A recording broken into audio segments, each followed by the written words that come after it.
Section 4. You will hear a university lecture about an endangered bear in British Columbia, Canada, known as the spirit bear. First, you have some time to look at questions 31 to 40.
Now listen carefully and answer questions 31 to 40.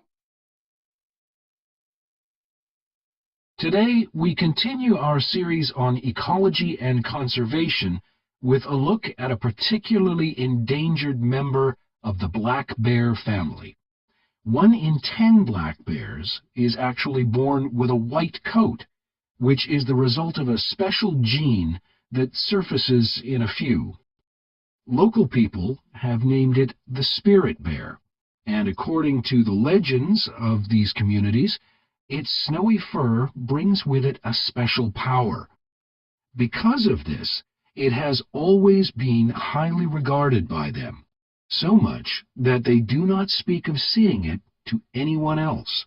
It is their way of protecting it when strangers visit the area. The white bear's habitat is quite interesting.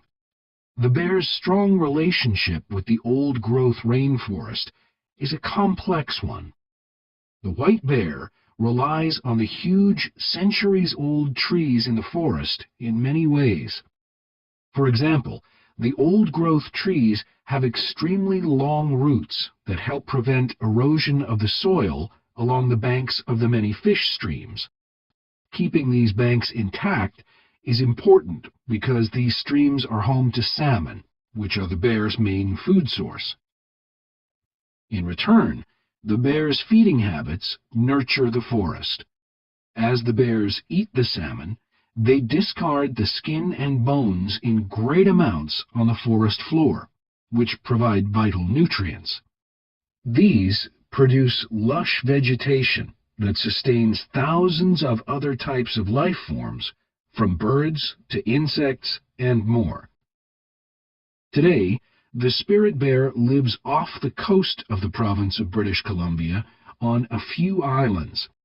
There is great concern for their survival, since it is estimated that less than 200 of these white bears remain. The best way to protect them is to make every effort to preserve the delicate balance of their forest environment. In other words, their ecosystem.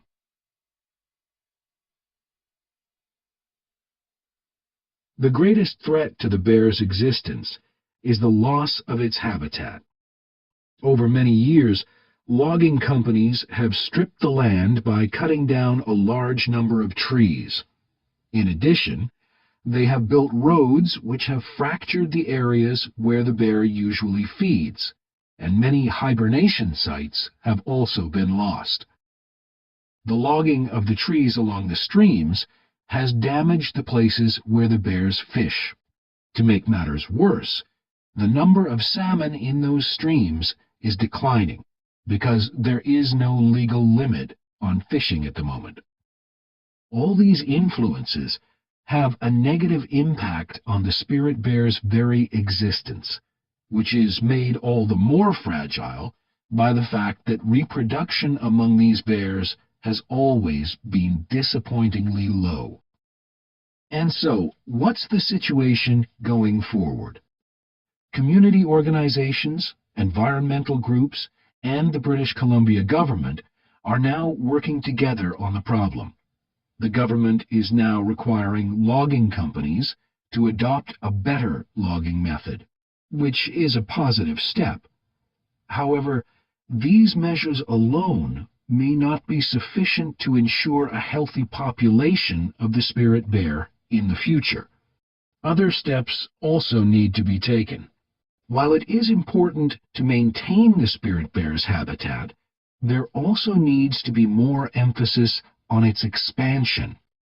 The move is justified as it will also create space for other bears that are losing